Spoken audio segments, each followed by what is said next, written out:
untuk anugerah terbesar yang kita boleh terima. Keselamatan yang sudah kita terima.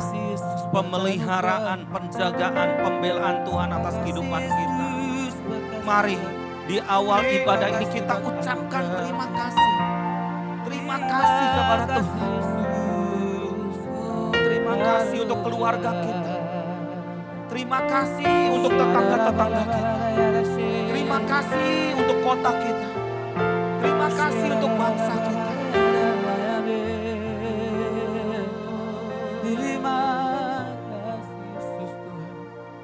Engkau baik bagi kami Tuhan. Engkau sangat-sangat baik bagi kami. Setelah kami memuji memuliakan Tuhan dengan segenap hati kami. Di mana kami percaya firman-Mu berkata Engkau bertahta di atas puji-pujian umat-Mu. Ketika nama Tuhan ditinggikan akan menarik orang untuk datang menyembah Tuhan. Dan ini saatnya kami mau membuka hati kami selebar-lebarnya untuk mendengar kebenaran firman Tuhan.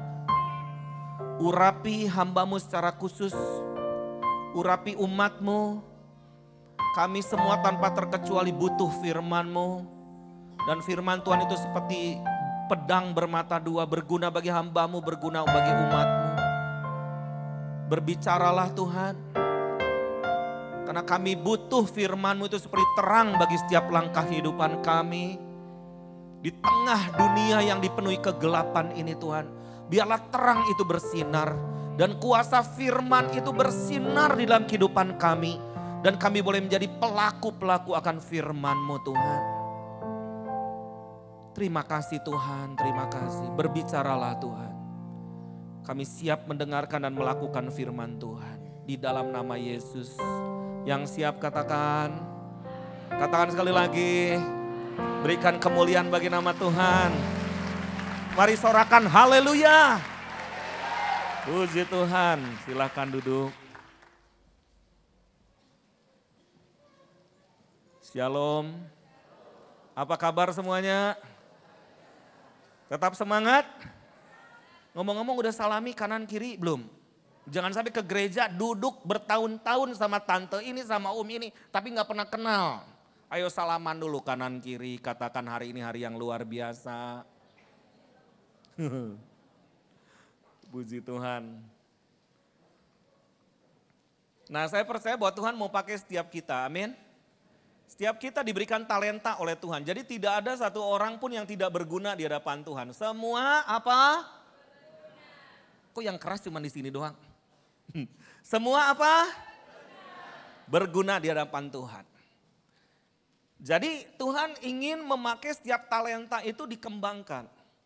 Orang berpikir kalau melayani Tuhan tuh kalau bisa khotbah, bisa nyanyi, bisa main musik seperti ini. Enggak. Ini bagian dari ibadah. Tetapi melayani Tuhan itu harus di dalam kehidupan kita sehari-hari.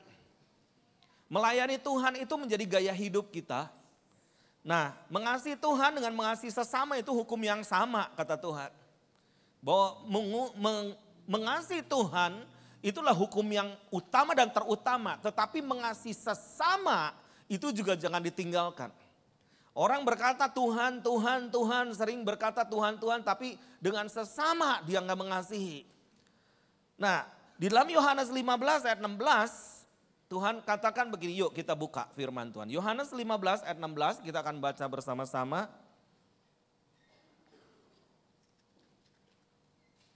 Ya kita akan baca Bapak Ibu sekalian. 1, 2, 3. Bukan kamu yang memilih aku, tetapi akulah yang memilih kamu. Dan aku telah menetapkan kamu supaya kamu pergi dan menghasilkan buah dan buahmu itu tetap.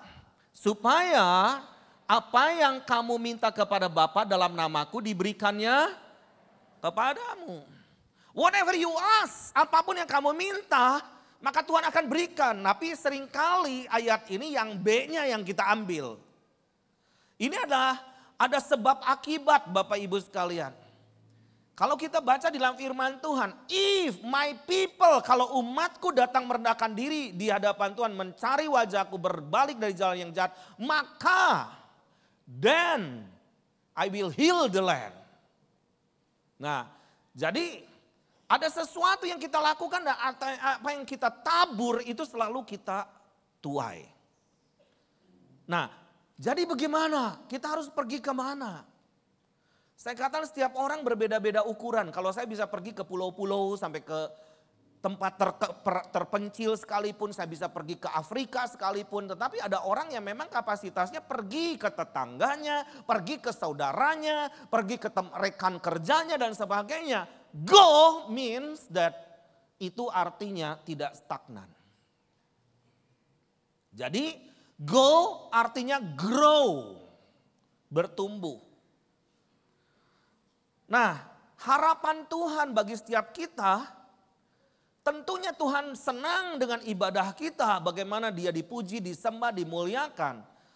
Ada tujuan Tuhan bagi kekristenan, bagi pengikut-pengikut Kristus adalah untuk melakukan firman Tuhan. Katakan melakukan firman Tuhan. Nah, apa harapannya? Apa mimpi Tuhan bagi setiap kita, setiap pribadi?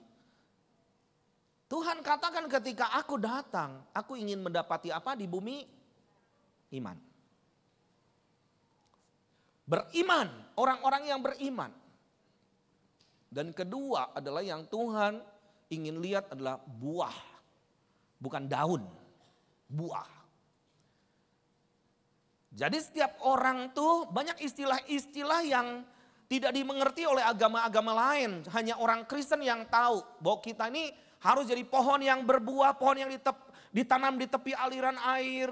Kita ini harus jadi penjala manusia, kita ini harus jadi garam, kita ini adalah garam terang dunia. Wow, ini istilah-istilah jadi petani, jadi pohon ara dan sebagainya. Pengikut Kristus nggak tahu istilah apa itu. Tetapi istilah ini mengandung satu makna yang dalam. Setiap istilah yang di dalam Alkitab ini akan memberikan satu direction yang dalam, tuntunan yang dalam bagi setiap kita. Dan di dalam Tuhan tidak ada namanya diskriminasi, suku, agama, umur, gender, everyone. Di dalam hukum yang dimana hukum kekristenan adalah hukum kasih. Bahwa Tuhan tidak pilih, setiap orang berharga di mata Tuhan. Tapi seringkali kita milah dan milih. Contoh kalau di Jakarta, mau cagup dan cawagup nih, mau pilkada, Ahok kesentil sedikit, di kita sedih. Yang kita doain cuman Ahok toh. Jujur, bener gak? Yang lain gak didoain. Saya gak bicara politik ya. Ahok juga teman saya. Kemarin perjalanan ke sini, perjalanan ke airport di Jakarta. Sekretaris cagup yang lain telepon saya. Saya nggak sebut namanya lah.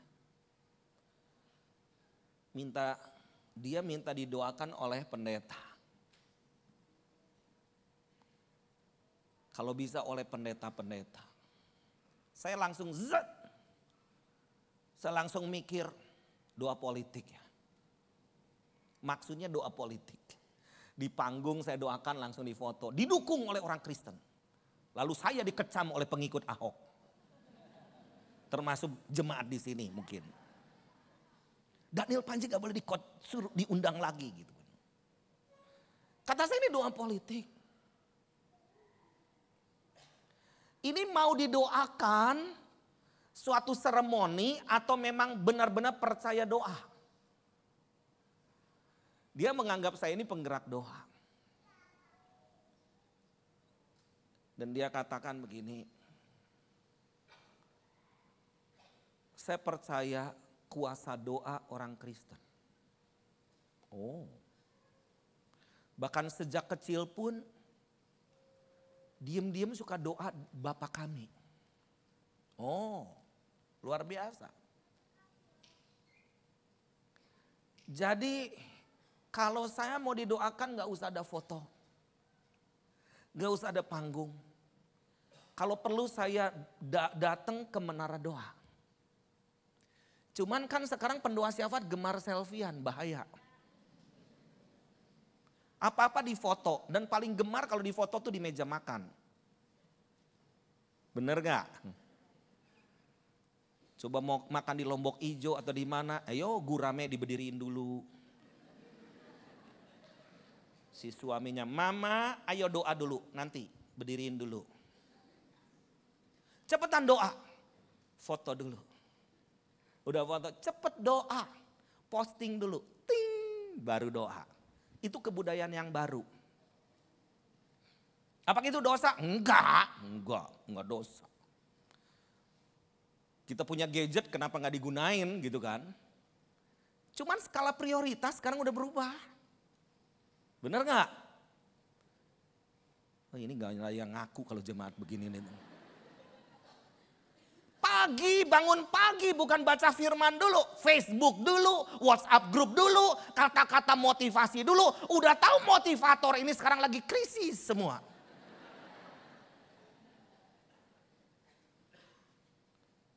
Mau dengerin kata-kata hikmat orang, sementara orang berhikmat sekarang lagi terpojok. Apakah skala prioritas kita masih tetap nempel seperti pohon yang ditanam di tepi aliran air sehingga menghasilkan buahnya pada musimnya? Bukan sekedar ingin menjadi orang baik, Baik belum tentu benar di hadapan Tuhan. Kelihatan baik belum tentu isinya bagus lagi. Saya melihat ini ada satu krisis. Di dunia namanya orang Kristen tidak cinta firman lagi. Mulai ada yang ngangguk-ngangguk. Cuman 3 orang aja ngangguk.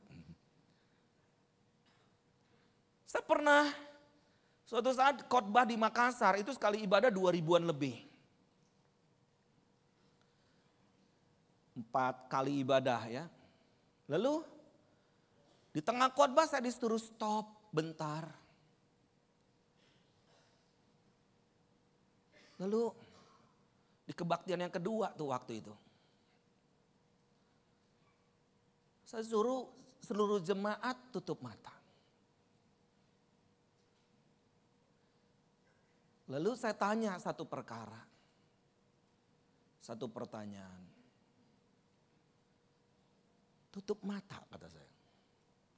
Siapa di antara kita yakin, benar-benar yakin, 100% yakin bahwa anak-anaknya masih suka baca firman Tuhan, merenungkan firman Tuhan setiap hari?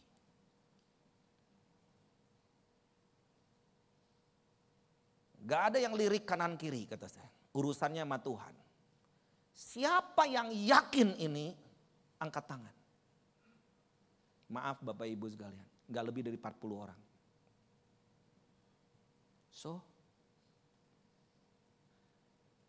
Karena dulu Alkitab tuh kan sulit dibawa kayak seperti ini. Kalau sekarang di gadget. Tapi apakah gadget itu dibuka Alkitabnya?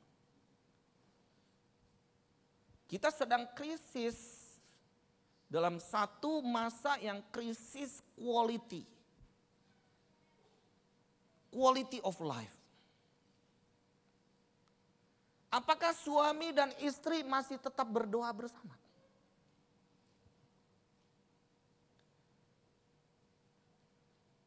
Di balik segala kesibukan pelayanan. Padahal itu pagar untuk rumah kita. Supaya anak-anaknya gak ada celah. Gak ada celah masuk. Saya ini pengajar doa, jadi suka ada pengajaran khusus masalah itu. Mesbah keluarga itu penting. Bukan ministry, mesbah keluarga itu penting. Dari mesbah keluarga itu muncul suatu ministry bisa melakukan pelayanan. Nah, kita mengalami satu krisis kebudayaan. Dan itu dianggapnya normal. Tadi pagi saya juga udah saksikan ketika beberapa waktu yang lalu. Ketika saya ada di rumah, Anak saya lagi nonton TV, dia berteriak, anak saya yang kecil. Pa, sini pa. Kenapa? Dia lagi nonton TV, itu di TV ada tayangan Aming dan istrinya. Tahu Aming? Oh nggak tahu, ini negara Indonesia atau bukannya itu? Aming itu komedian. Orang Bandung, saya senang kalau ngelihat dia tuh tingkahnya lucu banget. Lalu ketika saya lihat di TV, ini istrinya Aming. Iya Pak, lihat ya, cakep sih. Cuman kata saya kenapa bejakun. Istrinya iya bejakun gitu. Namanya Evelyn dan dulunya pernah jadi Kevin namanya. Justru ada foto lagi berendengan dengan mesranya. Amingnya klimis, istrinya bejanggut. Karena dia suntik hormon gitu. Lalu berendengan dengan ini berpelukan di fotonya itu diperlihatkan kakinya. Kaki istrinya berbulu, kaki suaminya mulus banget. Hobinya istrinya itu motor gede, suaminya Aming hobi masak. Saya pikir mungkin buat kita lelucon karena itu komedian. Tapi ketika saya nonton ini, wow, ini yang saya tunggu, the season. The time has come. Kita anggap itu konyol. Kita anggap itu humor. Sebentar lagi kalau ada Johnny dan Jono married itu udah biasa. Kalau di Amerika atau di Thailand sekarang lagi digodok nih peraturan bahwa WC juga nanti nggak ada namanya ladies and gents, itu akan dicabut. Karena resikonya ladies dengan ladies juga bahaya, men dengan men juga bahaya sama. Itu berbicara nih hak asasi manusia. Hukum diputar balikan. Sekarang kalau ada pendeta yang mengawinkan Johnny dan Jono, nggak mau ngawinin, penjara. Karena dianggapnya melawan hukum, menghina, melanggar hak asasi manusia. Tetapi dengan kita berbuat itu, kita juga malah melanggar firman. Nah, hati-hati. Saya baru-baru ini nonton satu film ini terbatas. Cuman 40 orang saja di Jakarta di Cikini.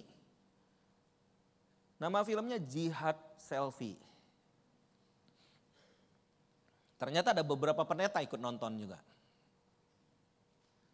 Ada satu anak orang Aceh umur 16 tahun. Dia kuliah di Turki dan dia nyaris jadi teroris.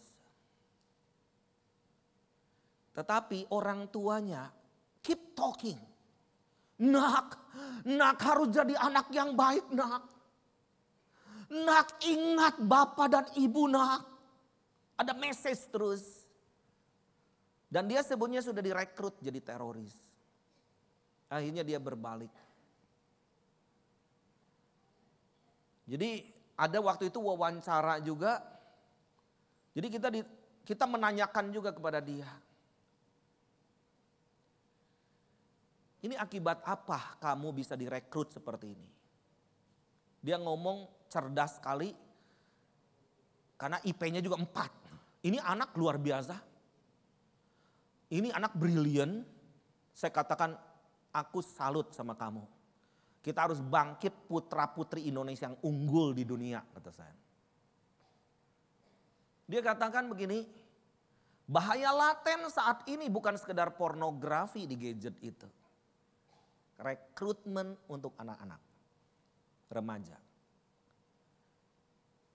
Yang akan membrainwash, mencuci otak anak tersebut dan mengindoktrinasi dengan doktrin-doktrin yang kacau. Wah, dia memberikan satu pencerahan, memberikan satu informasi kepada kita Kita bisa larang pornografi, kita bisa larang LGBT dan sebagainya. Siapa yang bisa larang media masuk ke kamar anak kita? Sekarang dunia, the world without wall, tanpa tembok buat anak-anak kita. Nah, Bapak Ibu sekalian, ini pekerjaan roh. Saya melihat bahwa anak-anak ini harus juga melihat satu motivasi, satu contoh dari diri orang tua. Bukan sekedar Kristen, tapi juga mereka harus ditunjukkan apa yang kita sedang lakukan. What we are doing. What is our action today? Jadi saya ini banyak ngegembleng anak-anak muda. Dan banyak juga sekarang anak-anak rohani saya yang dulunya rusak. Mereka bertato, antingnya 7. Waduh, itu apa tatonya di sini bisa pakai salib, tapi di sini ada satu perempuan yang ditato sebelah mukanya ditato. Karena dulu dia penari striptis. Jadi kalau selfiean sebelah kiri, sebelah kanan beda bentuknya. Saya melihat mereka, aduh hopeless. Ketika satu saat mereka berkata, Pak, kami ini sudah terlambat. Kita sudah terlambat. Kata saya, di mata Tuhan gak ada terlambat. Ada 1-2 anak berkata, wah kami mau gimana mau jadi benar. Kami masuk gereja juga diusir waktu itu. Kenapa diusir? Takut tatonya. Kalau kami duduk di tengah jemaat, sebelah kiri sebelah kanan pasti megang tasnya. Dia cerita. Saya nggak tahu gereja mana, kalau gereja di sini ramah lingkungan. Pak, kami ini seperti nasi sudah jadi bubur. Kata saya, tenang aja. Tuhan kita bisa ciptakan yang mustahil. Bubur bisa dikembalikan jadi beras kembali. Didaur ulang. Tuhan ngomong gini, jangan banyak ngomong, adopsi dia jadi anakmu. Saya mendadak punya anak model begini. Dari 7 turunan saya nggak pernah ada ngadopsi anak-anak kayak model begini. Ini yang saya ngerti mengenai roh kuasa Elia akan dicurahkan di akhir zaman. Hati bapak-bapak kembali kepada anak-anak, hati anak-anak kembali kepada bapak-bapaknya. Ketika saya adopsi mereka jadi anak saya, apa yang terjadi? Mereka so fruitful. Hubungan anak dengan bapak, jasmani dulu, itu harus baik. Kalau enggak, menghasilkan buah yang sepet, masem, enggak kepake. Bapak-bapak juga harus belajar kalau kita salah. Kenapa kita enggak ngomong, sorry I'm wrong. Bukan selalu benar. Karena kita tetap manusia. Saya pelayanan dengan anak-anak saya secara jasmani, saya perlihatkan apa kelemahan saya. Apa kita kan suka keliling ke pulau-pulau dan sebagainya. Mereka juga suka tegur saya. Yes, I'm your father, but I'm full of mistake. But I'm the servant of God. Aku hamba Tuhan. Dan mereka ambil nilai-nilai yang dari saya. Dan puji Tuhan anak-anak saya baik-baik semua. Baik semua. Lalu saya arahkan mereka, kamu what is your dream? Every one of you, setiap orang dari kamu harus punya dream. Tuhan juga punya mimpi. Kamu ada di dunia IT, do it for the glory of God. Kamu ingin jadi pengajar, ingin jadi guru, do it for the glory of God. Karena melayani Tuhan bukan sekedar di gedung gereja. Tapi memperluas kerajaan Allah itu di dunia. The heart of God in the marketplace. Ketika kita bekerja, kita melihat ladang sudah menguning siap untuk dituai. Tapi apa yang sedikit? Pekerja yang sedikit. Saya percaya bahwa tahun-tahun ini enggak lama. Saya katakan enggak lama Bapak Ibu sekalian. Itu ngeri banget lagi ketika bulan Juni yang lalu itu ada terowongan di Switzerland itu Gotthard Tunnel. Diresmikannya oleh 3 pemimpin negara. PM Itali, Kanselir Jerman dan Presiden Prancis. Tahu nggak seremoninya? Lucifer. Seremoninya penyembahan kepada setan. Kok nggak ada dancing kayak gimana daerah-daerah dianggap udah kuno. Dan mereka seremoninya dapat apa tuh? Legitimasi dari Illuminati. Celebrate untuk merayakan kebangkitan setan. Orang Indonesia banyak yang nggak tahu karena nonton TV kebanyakan nonton apa? Jessica. Sianida. Di Bandung ada kafe namanya Sianida, ngantri. Orang demen. Orang ini kayak pengen mati atau gimana, jadi nyeleneh-nyeleneh itu tambah laku. Nah ini kebudayaan. Kebudayaan sedang datang. Di dalam Matius 24 ayat 14, perhatikan ini waktu singkat Bapak Ibu sekalian. Saya ingin ada sesuatu yang quality siang hari ini. Kualitinya gimana? Kehidupan kekristenan kita. Matius 24 ayat 14. Kita baca sama-sama. Matius 24 ayat 14.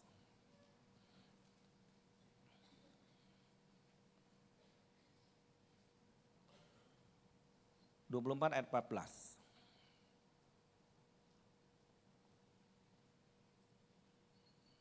Oke.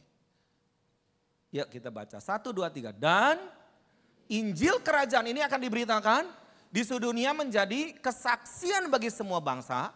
Sesudah itu barulah tiba kesudahannya. Jadi Injil kerajaan ini akan diberitakan di seluruh dunia. How? Pelayanan kita nih harus lebih besar dari pelayanan Yesus lagi ketika ada di dunia. Aduh, Pak Boksu kok ngomongnya begitu sih? Benar Bapak Ibu sekalian. Yesus waktu itu khotbah di bukit, hanya orang di bukit yang bisa dengar. Nggak ada loudspeaker lagi waktu itu.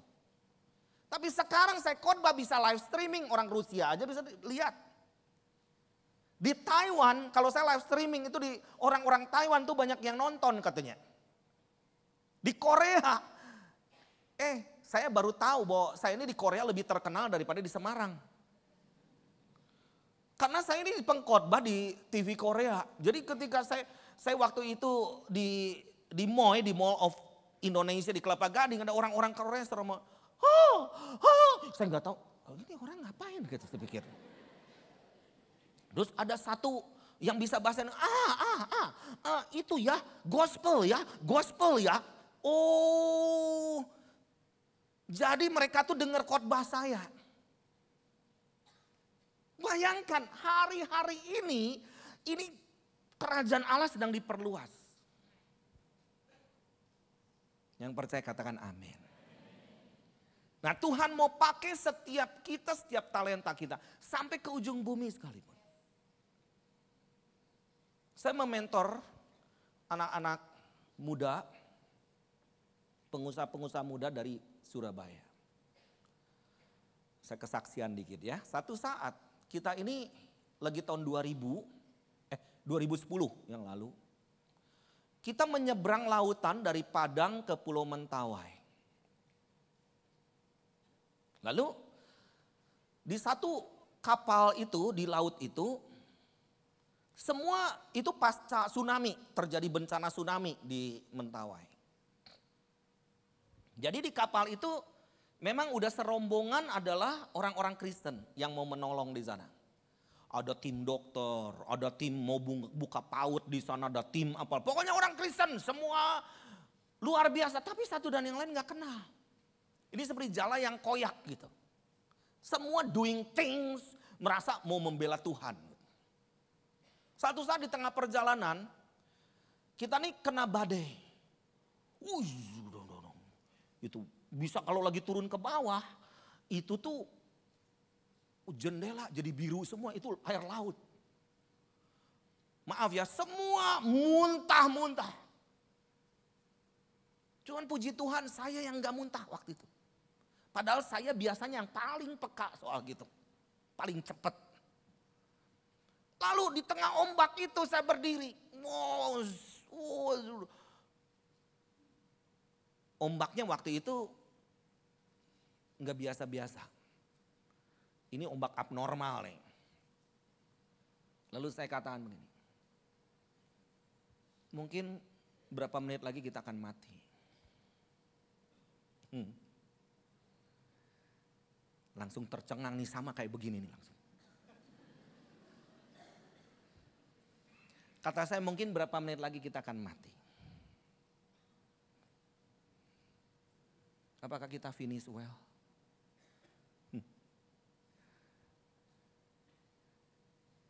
Turunkan semua bendera, kata saya.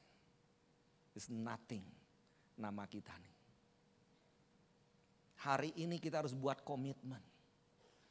Adopsi mentawai bersama-sama supaya Injil kerajaan itu bisa dibangun di sana. Tuhan mau kita nih jadi penjala manusia, bukan pemancing-pemancing. Pemancing itu suka ngelukai ikan. Pemancing itu terlalu lama. Saya katakan gak ada yang jagoan di sini. Yuk bertobat. Tuhan, terima kasih kalau memang hari ini kita sudah harus mengakhiri hidup kita. Kalau Tuhan berikan kami kesempatan, Tuhan berikan kami strategi ilahi. Perbaharui sikap kami, perbaharui hidup kami, perbaharui rencana kerja kami. Jadi kami waktu itu di tengah badai, kami bergandengan tangan, kami berjanji kita, kalau orang mau mati mah gampang, diapain juga boleh. Suruh nungging juga mau gitu. Tetapi saya menganggap itu the last chance, saya ngomong gitu. Karena saya memang punya karunia kerasulan untuk bangkitin orang gitu kan. Singkat cerita, kita ternyata mendarat dengan selamat tapi babak belur. Wah, udah sakit, datang ke sana udah pada sakit. Tapi mimpi itu Tuhan.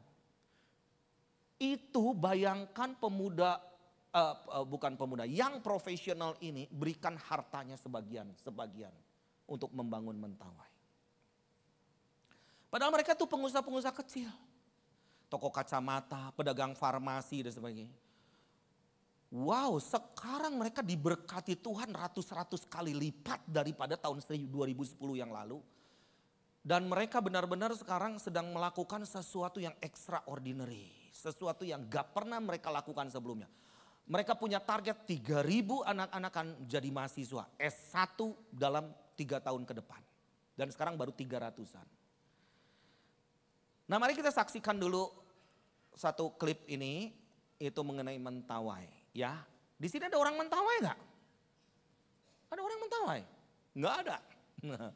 Ya, setidaknya film ini akan memberikan gambaran buat kita. Yuk kita saksikan.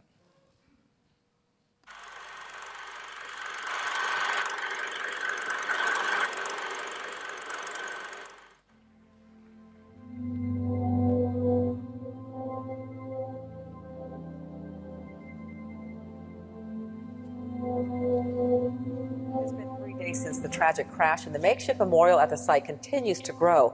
Many people are still coming by to pay their respects. Eyewitness News reporter Alex Michelson joins us live in Valencia with that video. Plus, he spoke with one of Walker's co-stars in the latest Fast and Furious. Inside this Porsche Carrera, and don't think another car was involved. Now the crash site is a gathering ground for Walker's. Too short, and all the good people go.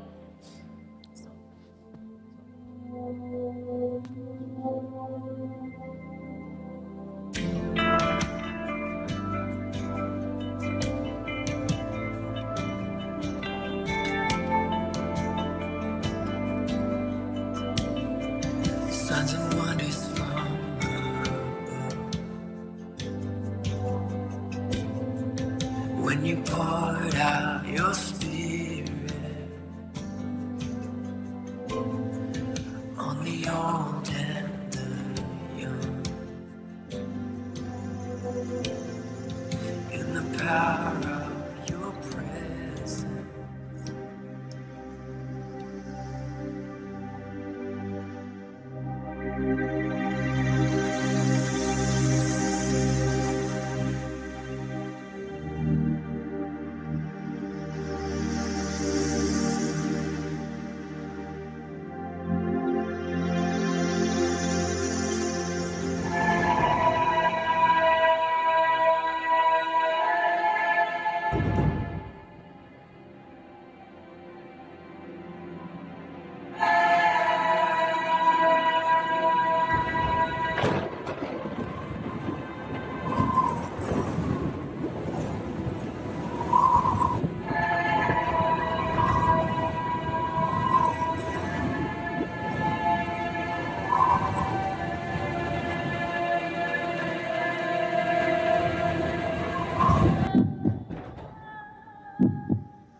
Geba kamutawi, taleu, tahui geba kapuaranan.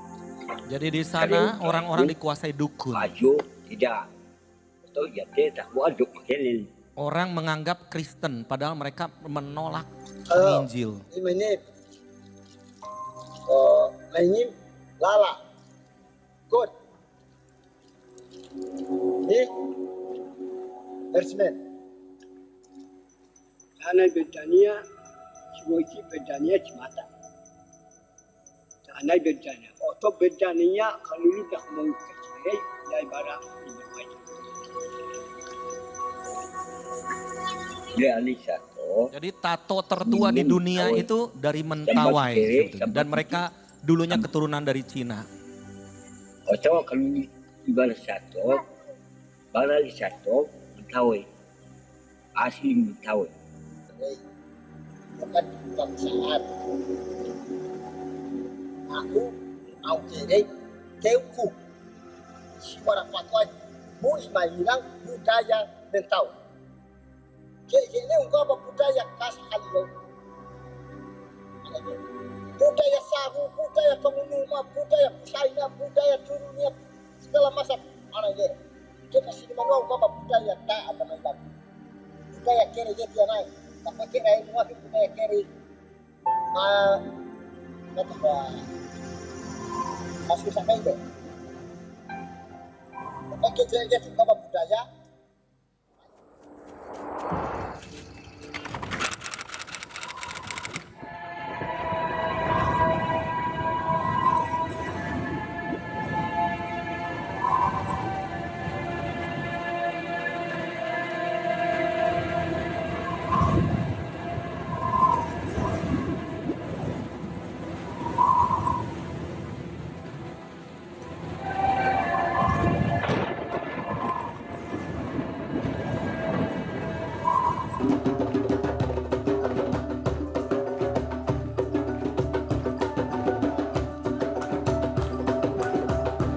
Sudah ribuan anak-anak yang sudah ditolong karena mereka juga punya budaya, kebudayaan anak-anak gadis umur 12 tahun udah diperkosa, digubuk-gubuk. Dan itu merupakan suatu gaya hidup. Jadi ini membuat satu plan ke depan, mimpi yang harus jadi kenyataan. Airport yang baik, yang menarik, jangan airport kotak aja biasa seperti kita buat gitu. Ini bangunan akan seperti ombak-ombak. Karena di sana tuh ombak terindah, terbagus di dunia tuh ada di Mentawai, bukan di Hawaii.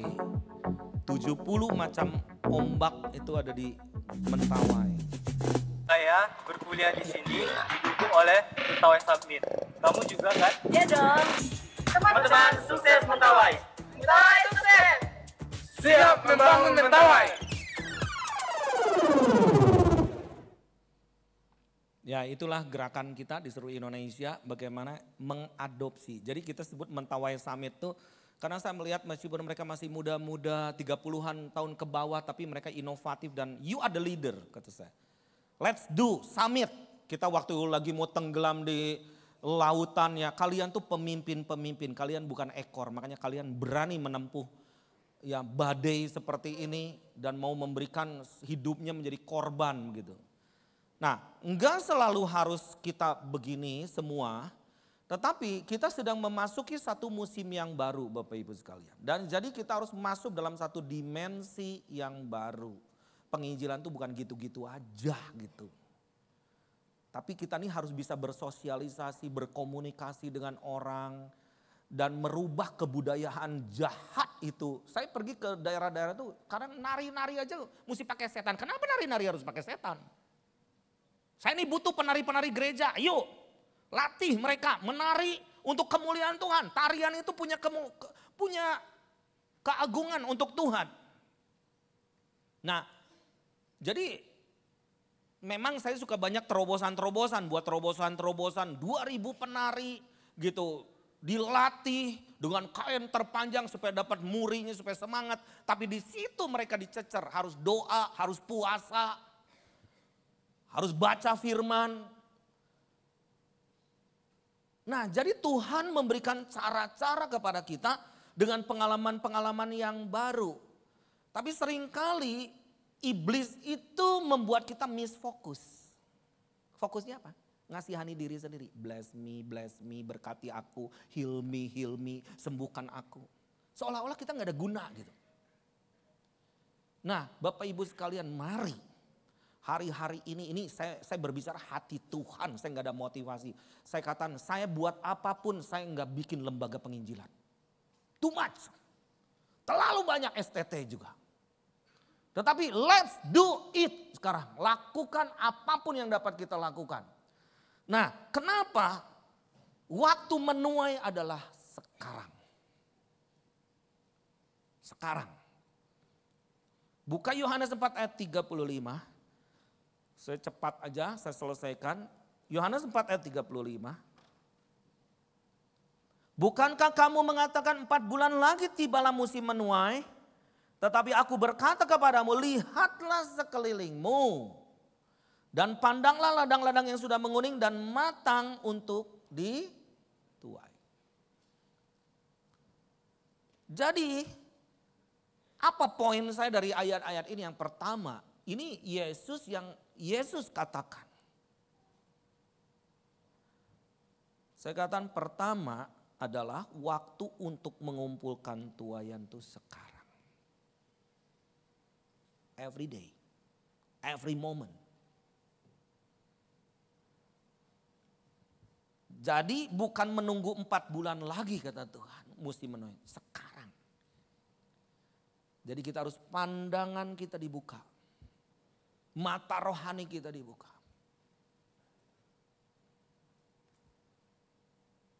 Ada satu kesaksian, anak-anak muda suka bikin konferensi di San Francisco.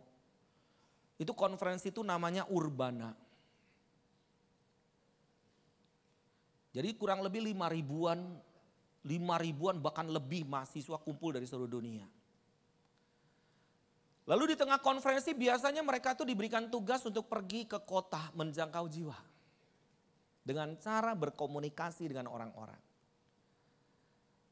Ada satu saat, satu pemuda dia bersaksi seperti ini. Satu malam dia pergi ke downtown di tengah kota Chicago. Dia pergi di tengah kota di downtown itu di Chicago itu dingin sekali. Ekstrimnya ekstrim dinginnya itu. Nah satu saat ketika di malam hari pemuda ini melihat ada satu pengemis. Nah pengemis, jadi dia itu mau menginjil pengemis ini. Lalu pengemis ini datang kepada dia, give me a cup of soup, berikan aku semangkok sop. Lalu pemuda ini, dasar lu pengemis, maunya diberi doang gitu kan. Dia tidak peka kepada suara Roh Kudus. Lalu dia pulang ke asrama. Semalam-malaman gelisah Roh Kudus menegur dia. Semalam-malaman dia gelisah dan dia tidak bisa tidur. Lalu dia keluar dari asrama. Di tengah malam dia keluar dan dia mau datang ke orang tua tersebut. Dia berlari ke situ. Dan di tengah, di tempat di mana orang tua waktu itu duduk di situ dan minta semangkok sup itu, ada ambulans. Dan petugas ini sedang menggotong orang itu dan sudah ditutupi kain.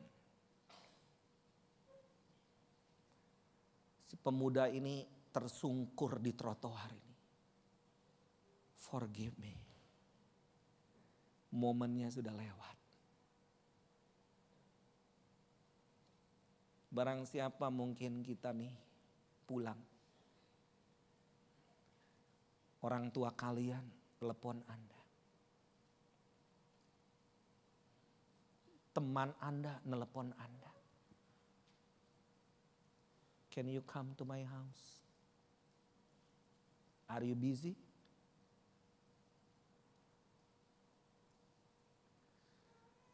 Ada momen seringkali di mana momen itu terlewatkan. ambil setiap momen bahwa kita merasakan hati Tuhan. Setiap momen adalah satu kesempatan. Penginjilan ini bukan sekedar suatu program. Kalau penginjilan ini program, jadi program kita akan boring.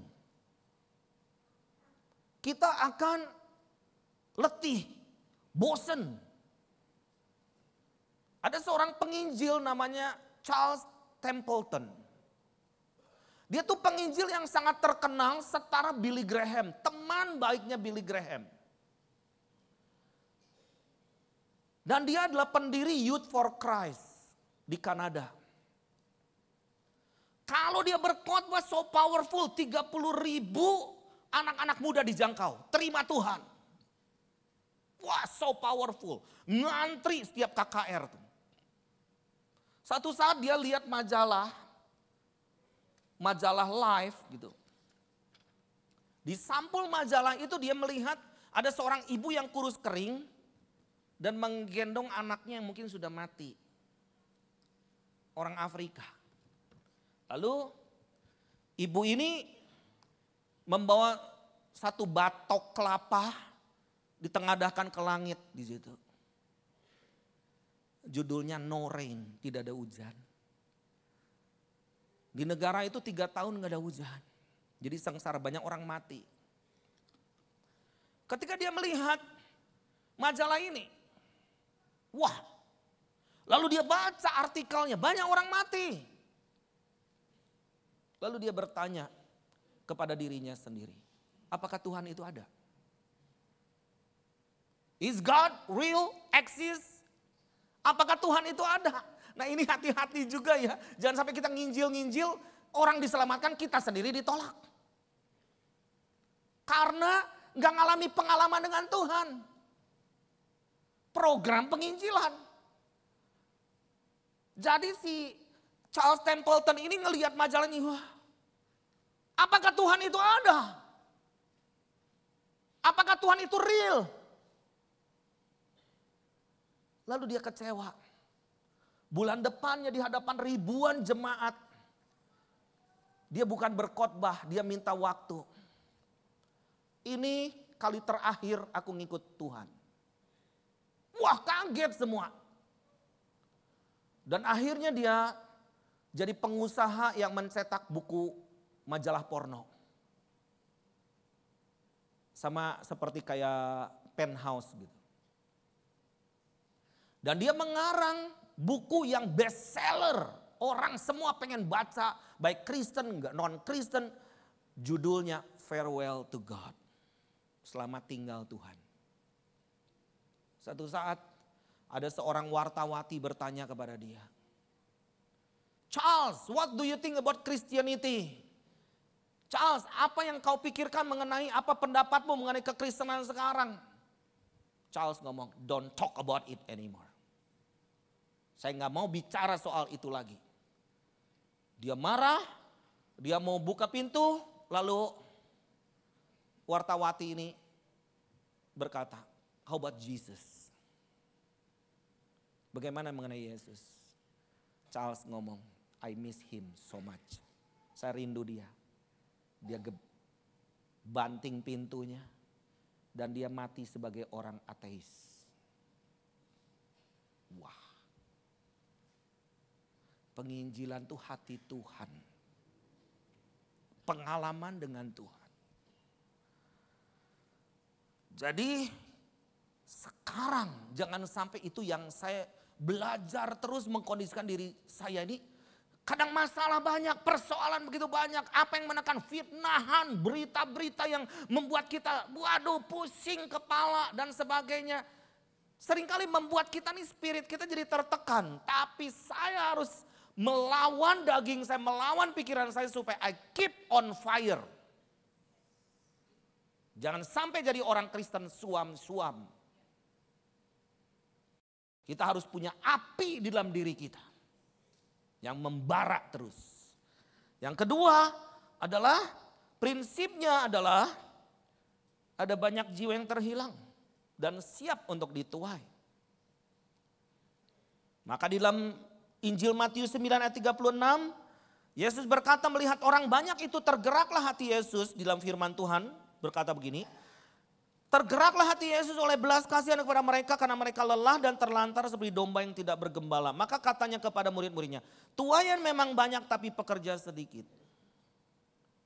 Di dalam Matius 9 ayat 36 sampai 38, namun Yesus berkata tetapi pekerja sedikit, karena itu mintalah kepada Tuhan yang punya tuaian supaya ia mengirim pekerja-pekerja untuk tuaian itu. Kalau saya berkata di sini ini banyak penuai-penuai. Amin.